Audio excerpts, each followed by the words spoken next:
Friends, இந்த வீடியோவில் வந்து 10th தமிழில் வந்து நூல்வெளி வந்து பார்த்தோம். இதில் வந்துன்னா புக்கில் வந்து இடையில வந்து தெரியுமா அப்படிங்கிற மாதிரி ஒரு பாக்ஸ் கண்டென்ட் வந்து கொடுத்துருப்பாங்க. அதையும் நம்ம வந்து முக்கியமாக பார்க்கணும். ஏன்னா இதுலேருந்து கேள்விகள் வந்து இடம்பெறுது.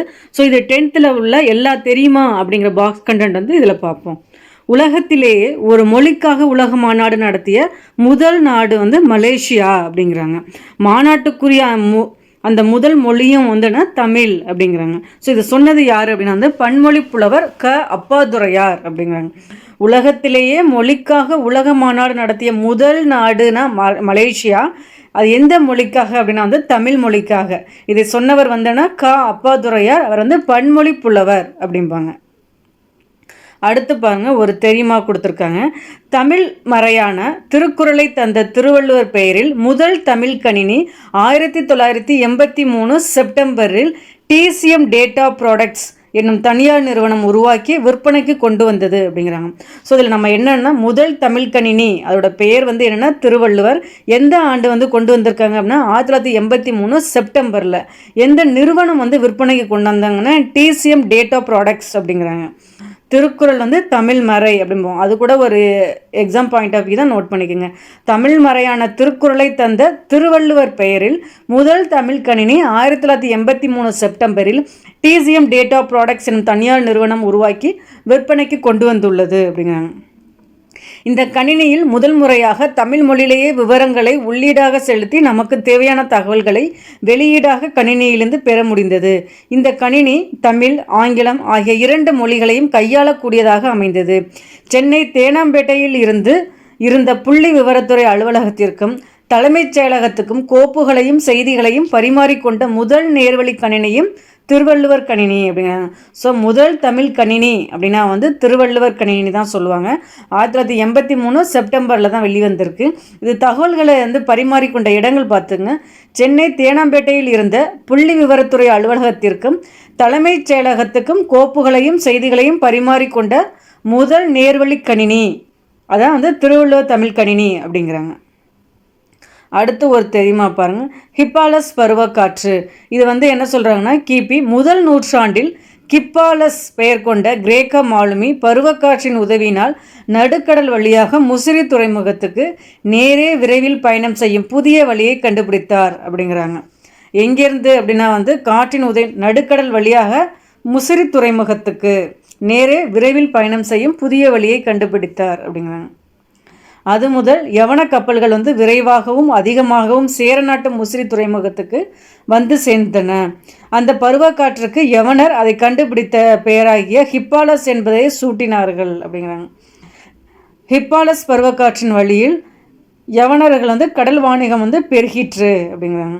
ஸோ ஹிப்பாலஸ் பருவக்காற்று அப்படின்னா என்ன அப்படின்னா நடுக்கடல் காற்றின் உதவியால் நடுக்கடலின் வழியாக நேரடியாக முசிறி துறைமுகத்துக்கு வந்து வழி கண்டுபிடிச்சிருக்காங்க அப்படிங்கிறாங்க. அதன் மூலம் தான் யவனர்கள் வந்து கடல் வணிகம் வந்து மேற்கொண்டிருக்காங்க அப்படிங்கிறாங்க. யவனர்கள் அப்படின்னா வந்து கிரேக்கர்கள் ரோமானியர்களை தான் வந்து யவனர்கள் அப்படின்னு சொல்லியிருக்காங்கன்னு ஒரு ப்ரீவியஸ் இயர் கொஸ்டின் கூட பார்த்துருக்கோம். அதையும் நோட் பண்ணிக்கோங்க. ஹிப்பாலஸ் பருவக்காற்று வந்து எந்த நூற்றாண்டு? கிபி முதல் நூற்றாண்டில் ஹிப்பாலஸ் எனும் பெயர் கொண்ட கிரேக்க மாலுமி. யவனர்கள் அப்படின்னாவே கிரேக்கர்களையும் ரோமானியர்களையும் தான் குறிப்பிடுவாங்க. கிரேக்க மாலுமி பருவக்காற்றின் உதவியால் நடுக்கடல் வழியாக முசிறி துறைமுகத்துக்கு விரைவில் பயணம் செய்யும் புதிய வழியை கண்டுபிடித்தார். அடுத்து பாருங்கள், குளோரோஃப்ளூரோ கார்பன் ஒரு மூலக்கூறு வந்து 1,00,000 ஓசோன் மூலக்கூறுகள் வந்து சிதைத்து விடும் அப்படிங்கிறாங்க. ஸோ நமக்கு வந்து குளிர்சாதன பெட்டி தான் வந்து குளோரோஃப்ளூரோ கார்பன் வந்து வெளியிடும் அப்படிங்கிற மாதிரி சொல்லியிருப்பாங்க. அது என்ன பண்ணும் அப்படின்னா அதோட ஒரு மூலக்கூறு வந்து ஓசோன் மூலக்கூறுகள் வந்து 1,00,000 ஓசோன் மூலக்கூறுகளை வந்து சிதைத்து விடும் அப்படிங்கிறாங்க. அடுத்து பாருங்கள், ஒரு பெயர் இது புயலுக்கு பெயர் வைக்கும் முறை. புயலுக்கு முன்பு பேரழிவு பற்றிய விழிப்புணர்வு, தயாரிப்பு, பேரிடர் மேலாண்மை, பாதிப்பு குறைப்பு நடவடிக்கைகள் போன்றவற்றை மேற்கொள்வதற்கு புயலின் பெயர்கள் வந்து உதவும் அப்படிங்கிறாங்க. வட இந்திய பெருங்கடலில் உருவாகும் புயல்களுக்கு பெயர் வைக்கும் நடைமுறை வந்து 2000ஆம் ஆண்டில் தான் வந்து தொடங்கியிருக்கு அப்படிங்கிறாங்க. 2000 தான் தொடங்கியிருக்காங்க. புதுதில்லியில் உள்ள உலக வானிலை அமைப்பின் மண்டல சிறப்பு வானிலை ஆய்வு மையம் 2004 செப்டம்பரில் இருந்து புயல்களுக்கு பெயர் வைக்க 64 பெயர்களை வந்து பட்டியலிட்டுள்ளது அப்படிங்கிறாங்க. ஃபஸ்ட்டு 2000 தான் வந்தோன்னா புயலுக்கு பெயர் வைக்கும் பழக்கமே நடைமுறை கொண்டாந்துருக்காங்க. 2004 செப்டம்பரில் வந்தோன்னா 64 பெயர்களை வந்து பட்டியலிட்டிருக்காங்க. ஸோ எந்தெந்த நாடுகள் வந்து வைக்கும் அப்படின்னா வந்து நம்மளோட அண்டை நாடுகள் தான் சொல்கிறாங்க. வங்கதேசம், மாலத்தீவுகள், மியான்மர், ஓமன், பாகிஸ்தான், இலங்கை, தாய்லாந்து ஆகிய நாடுகள் வந்து இந்த பெயர்களே வழங்கின. ஸோ மொத்தம் வந்து 8 நாடுகள் சொல்கிறாங்க. வங்கதேசம், இந்தியா, மாலத்தீவு, மியான்மர், ஓமன், பாகிஸ்தான், இலங்கை, தாய்லாந்து. ஸோ 8 பெயர்கள் வந்து 8 பெயர்களை பரிந்துரைத்து தான் 64 பெயர்கள் வந்திருக்கு. இதில் இந்தியா கொடுத்து ஏற்கனவே என்னென்ன பெயர்கள்லாம் பயன்படுத்தியிருக்காங்கன்னா அக்னி, ஆகாஷ், பிஜ்லி, ஜல். ஜல் அப்படின்னா வந்து 4 பூதங்கள் அப்படிங்கிறாங்க. கடைசியாக லெகர் அப்படின்னா வந்து அலை பயன்படுத்தியிருக்காங்க. இன்னும் வரவிருப்பவை வந்து என்னென்ன இந்தியா பரிந்துரைக்கப்பட்ட பெயர்களில் வந்து மேக், சாகர், வாயு. ஸோ மொத்தம் வந்து 8 பெயர்கள் வந்து 5 பெயர்கள் வந்து பயன்படுத்தியாச்சு அப்படிங்கிறாங்க. அக்னி, ஆகாஷ், பிஜ்லி, ஜல் பயன்படுத்தியாச்சு, லெகரையும் பயன்படுத்தியாச்சு. இனிமே என்னென்ன இந்தியா பரிந்துரைக்கப்பட்ட பெயர்கள் வந்து என்னென்னா மேக், சாகர், வாயு. கஜா புயலின் பெயர் வந்து யார் தந்தது அப்படின்னா வந்து இலங்கை பெயர் தான் தந்தது அப்படிங்கிறாங்க. பெய்ட்டி வந்துன்னா தாய்லாந்து பரிந்துரைத்த பெயர் தான் வந்து பெய்ட்டி. ஸோ புயலுக்கு பெயர் வைக்கும் வழக்கம் வந்து 2000 தான் ஸ்டார்ட் பண்ணியிருக்காங்க. 2004 செப்டம்பரில் தான் வந்துன்னா 64 பெயர்கள் வந்து பட்டியலிட்டிருக்காங்க. அதில் வந்து என்ன 8 நாடுகள் வந்து பங்கெடுக்கிறாங்க.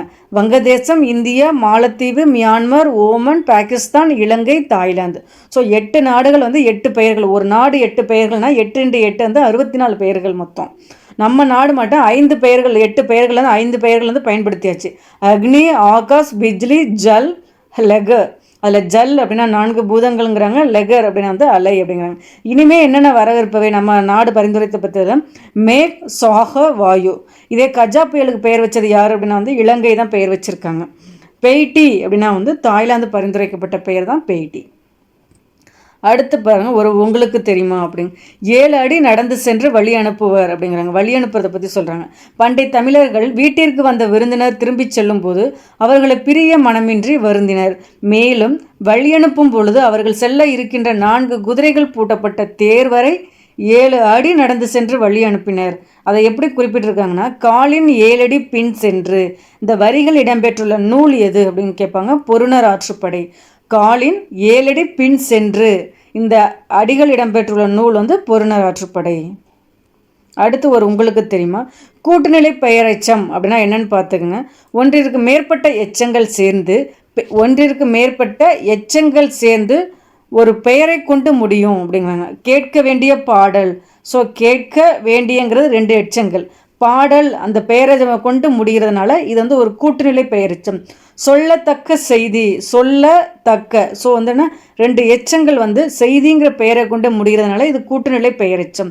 உங்களுக்கு வந்து ஆப்ஷனில் வச்சுக்கிட்டு இதை கேட்க வேண்டிய பாடல் இல்லைன்னா சொல்லத்தக்க செய்தி இதை வச்சுட்டு நமக்கு வந்து இது வந்து என்ன பெயரெச்சம் அப்படிங்கிற மாதிரி கேட்பாங்க. நமக்கு ஆன்சர் கூட்டுநிலை பெயரெச்சம்.